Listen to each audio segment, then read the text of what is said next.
Everybody hates losing. Everybody hates to lose. And we've all done our fair share of losing, yours truly included in that. And so I know a lot of people really love this video. And so we're going to play it again, the top 10 reasons you lose and what you can do to stop doing that. And also at the end of the video, I'm going to give you a free 8-part training series on how you can level up your game, on how you can stop losing, win more matches. I know you're going to love it. So enjoy today's video and stick around to the end. Losing sucks. In my 38 years of playing and coaching, and yes, losing my fair share of matches too, I've identified the top 10 reasons why you're losing tennis matches and how to turn those L's into W's. So if you're ready, let's get started.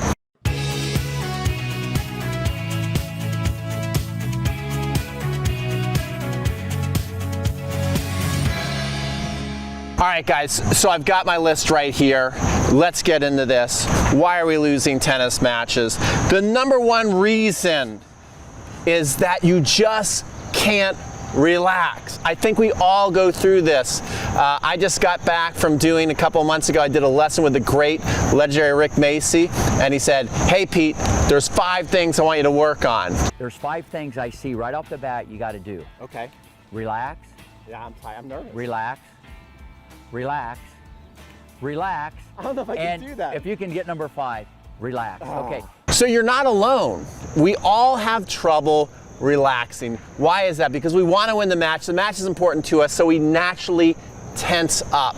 But I got a couple cool exercises you can do that I learned from Jeff Greenwald, who came up with Fearless Tennis. He's one of the best players over 50 in the world, and there's a couple exercises that I really like that are going to help you in your matches. I also suggest you try this on the practice court. Now, one thing you can do when you're playing your match to relax, and this works great, is you can actually tighten up first. So when you're walking with your tennis racket and you feel super tight, what I want you to do is actually don't fight that tension.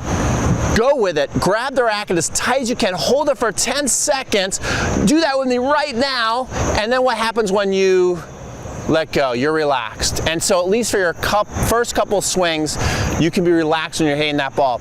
Another thing that he talked about, which I'm going to show you a little drill that I was doing, is he talked about when you're on the practice court, really feel what it feels like to go up the dial with tension and down the dial, meaning that if you're holding it in a death grip, you're like at a 10, where you're holding it so tight, you're super tight. Feel what that feels like to try and hit your normal shot being super tight.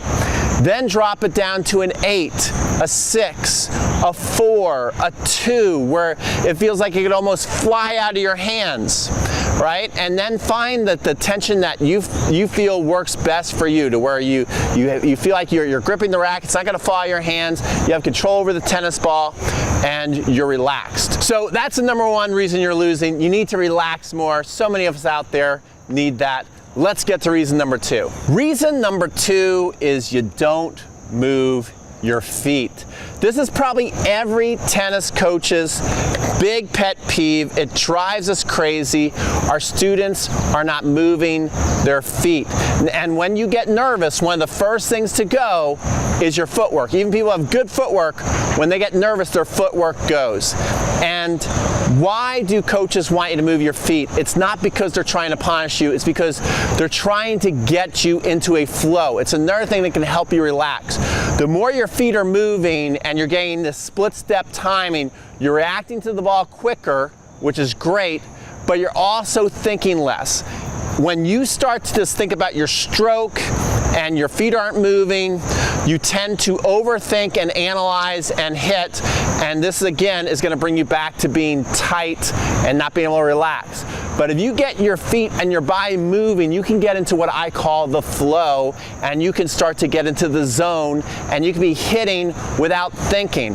And it's also intimidating when your opponent sees you moving your feet. So what I want you to do is the next time you hit the practice court, before your opponent even feeds you a ball, is I want you to get into a boxer shuffle. Now I have a shirt with the Turkish Nightmare, okay? He's one of the best players in Turkey, under 12. He came out to train with me, And all week I was telling him to get in this boxer shuffle, and even this kid who had really pretty good footwork struggled to do it until the last day. And take a look how awesome.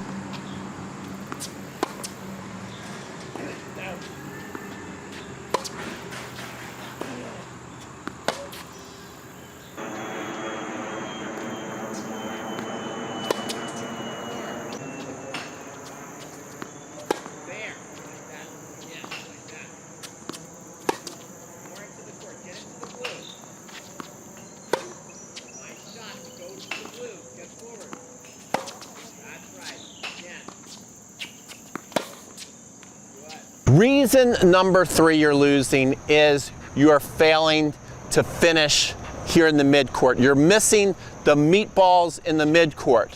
So you're coming up here, you've got the point all set up, you played the perfect point, and then you come up and you hit it in the fence, you blow the easy ball. Now, of course, I would love to tell you the way to fix this is you just come up here, you see your short ball, you come up here and you crush winners all day long. That is easier said than done. When you get up here, it's kind of like a mirage. The midcourt, yes, once you get the timing, it's actually easy to put the ball away, especially if you got a ball at chest height. It gets easy to put those meatballs away. But it requires a lot of timing, a lot of practice. So what I suggest is rather than trying to knock your opponent out with one punch, you think about finishing the point in 2 shots when you get up to this area of the court. Anywhere in no man's land to the service line, you're getting that approach shot. Thinking 2 shots, whether you're playing singles or doubles. And I suggest you develop a really good slice approach shot. Now you might have to work on this a lot in the beginning, but once you get it, I think it requires less maintenance. It's more automatic. They're easier to make. You can make them high, you can make them in your stomach area, you can make them low. And the idea is that you want to come here, and believe me, opponents have a tough time with this passing shot, and it forces them to do what? It forces them to hit up, so you're getting easy chest high volleys. You are chipping these approach shots. The ball is staying low. Your opponent's having to dig out of their shoelaces, which is giving you a volley up high, up at the chest, so then your next ball, you can come here. You saw my first combo, I hit it deep there in the corner. My next ball, I could just put the volley away short. This is how you're gonna be able to finish points off consistently and under pressure. Let's get to reason number 4, why you're losing these matches and how we can turn these L's into W's. Reason number 4 is that you're playing the wrong shot at the wrong time, okay? This is what so many people do, and what I'm gonna do is I'm gonna give you a simple formula for playing on the tennis court. So I'm gonna show you the tennis court. We're gonna take a little walk back here. I'm gonna show you what shots you should be playing, all the way from being back towards the fence on defense, being neutral in a rally, to taking offense. Okay, so I'm gonna break the court into 5 areas. When we're back here, when we're off the baseline, we're in area 5. Area 5 probably starts right about here and continues back to the fence. We're not on offense, we're on defense, all right? Now, area 4 is right in here. We're along the baseline, maybe a little inside the baseline. This one, the point is neutral. Area 3 is the first time we can start to think about changing directions and taking offense. We're inside the court, we got a good look at the ball. It's moving at a nice pace for us. The point is no longer neutral, we're more on offense. And then when you get into area 2, this is the point of no return for me. When we're in area number 2, we're basically far inside into no man's land, into the service box a little bit. And so in area 2, this is where we must come in. It makes no sense to retreat 90% of the time from this area. So we're gonna hit and come in area 2, and in area number 1, 1 means now you're really on offense, and you gotta finish that shot, the point off in 1 or 2 shots. And so the blueprint is this. What I see a big mistake people make is when they're back here in area 5, especially if they have a high ball, many of the people try and force the ball down, and since they feel that they're in trouble, it's like kind of instinct, that fight or flight situation, they actually try and hit winners back here. You're not gonna hit winners back here. Maybe once in a while you can, but instead what you wanna do, what pushed you back here in the first place? Most likely a high, heavy shot. And so when we're back here, we want to hit the ball high and heavy. So in area 5, we're hitting the ball high and heavy, and we're hitting the shot cross court like this. So you're hitting the shot cross court like this, high and heavy. Getting yourself time to do what? Get back on the baseline. You especially saw that second ball come really, really high off the fence. And that right there, even though you're playing defense, is quite an offensive shot and gives you a really good chance that you can turn defense to offense like that. Now, in area 4, we still are thinking cross court. Too many people in a neutral rally go down the line, especially in doubles. So this doesn't matter whether you're playing doubles or singles. You're here, you're just behind the baseline. If you're trying to go down the line for a winner or at the net person, you're playing doubles, your chances of making the shot at our level are still pretty slim. So I still want you to think about hitting cross court, and now you're hitting the ball at a pretty good height, 3 to 4 feet over the net, staying in that nice neutral cross court rally. Don't take the temptation of driving the ball down the line for winners. That comes up in our next shot that we have. Now when we get in here, we're in area 3. This is a great time to take offense, not necessarily to run to the net. If you hit this shot and run to the net, you better hit a really, really good shot, and you got to get your opponent on the run, because if you do this, you still have a long way to get to the net. So this is what I like to call a challenge ball situation, to where we can, if we're in a cross court rally and get a shot here, it's an okay time to take the ball down the line, and also we don't have to go for a winner though. So you still want to, I think you still want to get some net clearance. Okay, so your level, if you're thinking of in each area you're in, think about levels over the net. So think about being in area 3, you still want to be at a 3 over the net. You still want some clearance, and you want to challenge your opponent, and you just want to see how they're going to react. So you don't want to be hitting it flat like a bullet. You want to have some spin. You can hit the ball a little harder, and also you're probably not reaching as far through the court as you have to if you're back here in area 4. So the shot looks something like this. That's a great challenge ball. I wasn't going for a winner, and I just want to see how my opponent reacts. There's a good chance after that I'm going to get a short ball, and we're going to be moving up into area number 2. Okay, so here we are in area number 2. Now this is the time where we have to come to the net. Now, if you feel very confident in your ability to strike the ball successfully and make 7, 8 out of 10 approach shots, going full swing, you can take a full swing. If you're somebody who's like, when I go do this, when I'm in this position, I always miss, this is why I suggest maybe we go to a nice chip approach shot, keeping the ball low, making sure you're covering the angles like a soccer goalie, and then when you come up and you are in area 1, now is the time where you're going to be able to win the points with lots of short angle shots. And so this is how you can at least start to get the idea, the blueprint of how to play the right shot at the right time. Okay, let's go to reason number 5. Isn't this pretty good so far? Reason number 5, you lose tennis matches, and you're not going to want to hear this, but you know what? I'm going to give you some tough love right now. You give up too early. I've seen this over and over again from my students, and they don't even realize it's happening.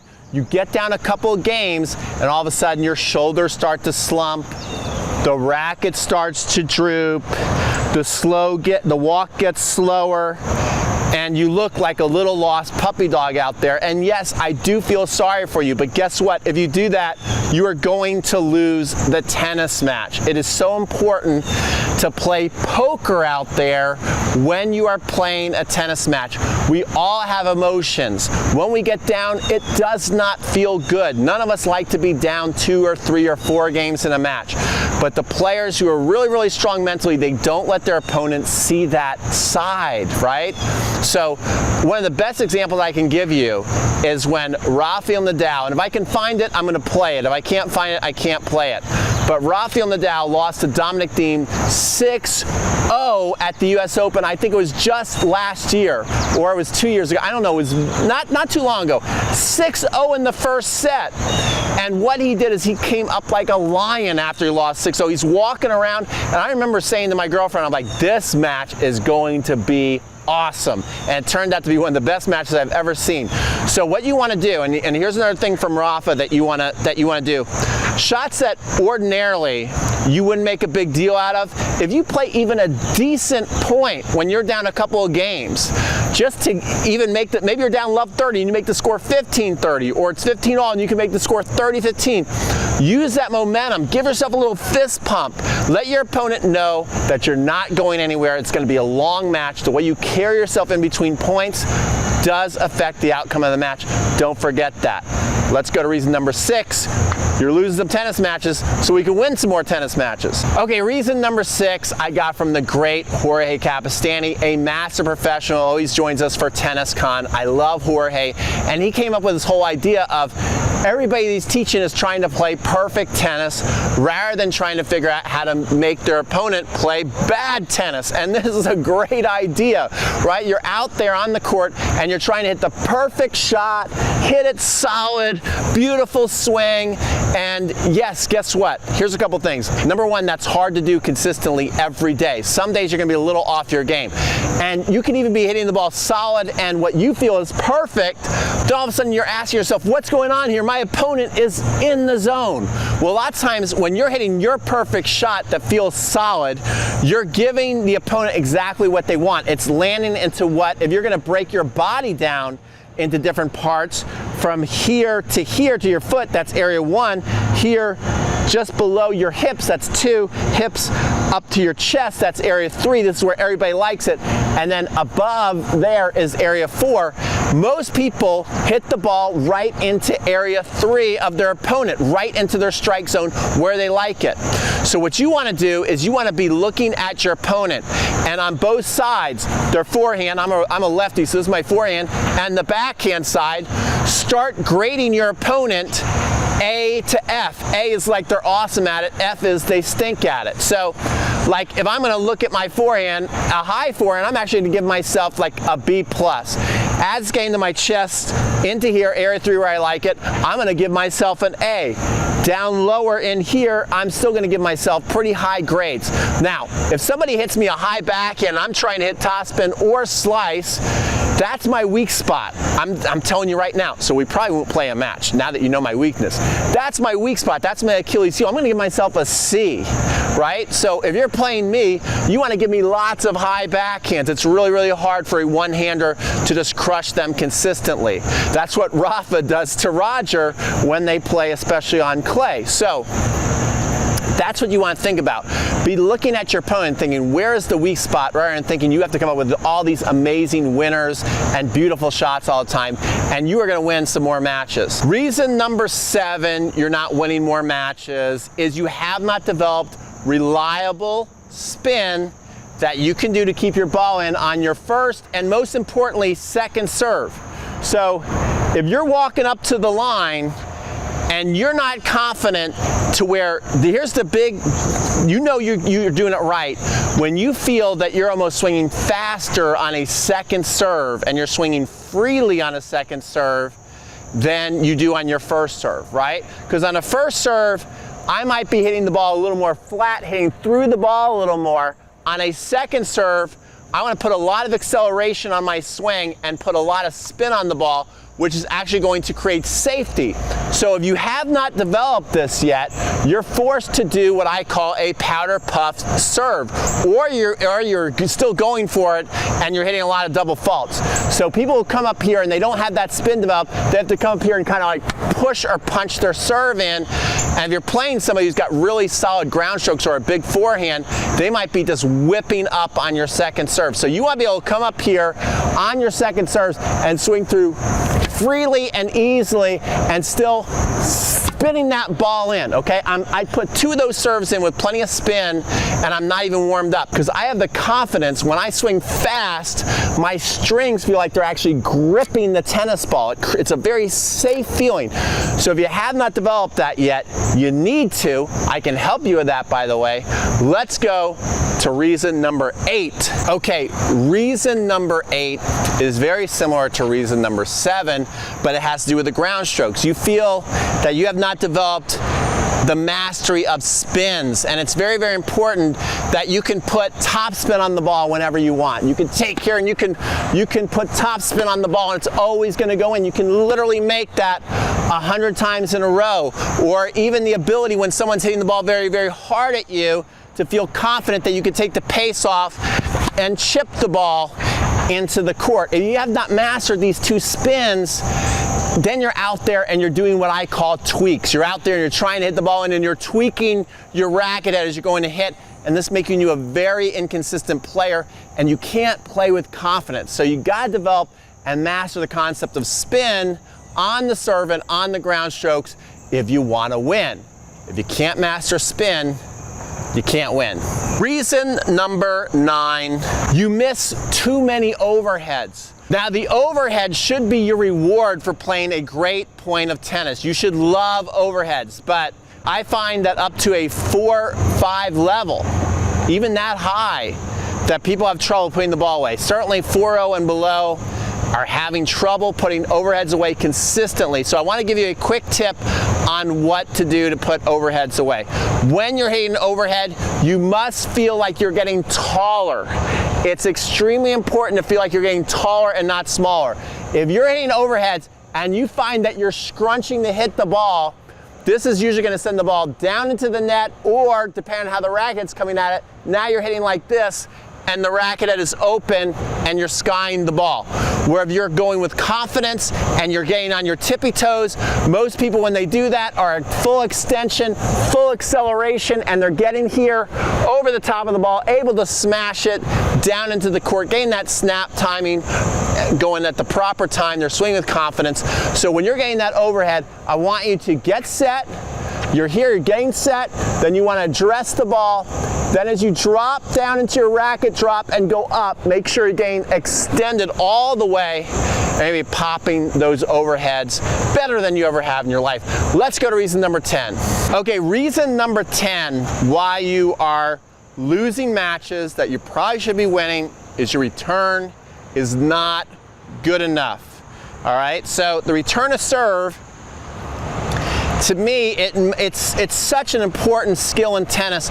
Look at Novak Djokovic, how awesome he is at returning serve, and imagine the pressure that he must put on you. Imagine if you went and played Novak Djokovic and you thought to yourself, no matter what serve I put in, no matter how good the serve is, it's coming back. And not only is it coming back, it's coming back with interest, it's coming back deep, it's coming back hard. That makes holding serve extremely hard. That makes winning a match very, very difficult. So I find the two biggest mistakes that people make when they're going to return serve is, number one, is they're treating the serve like a ground stroke. And they're trying to take a ground stroke swing at the serve. I want you to think of it more like a half volley and a ground stroke. Mix the two. So if the ball is coming to your forehand, rather than taking the racket and turning sideways and waiting for the ball, you're going to stay in an open stance position and put the racket right out by the hip. Now you're done. Even just thinking about doing this, guess what?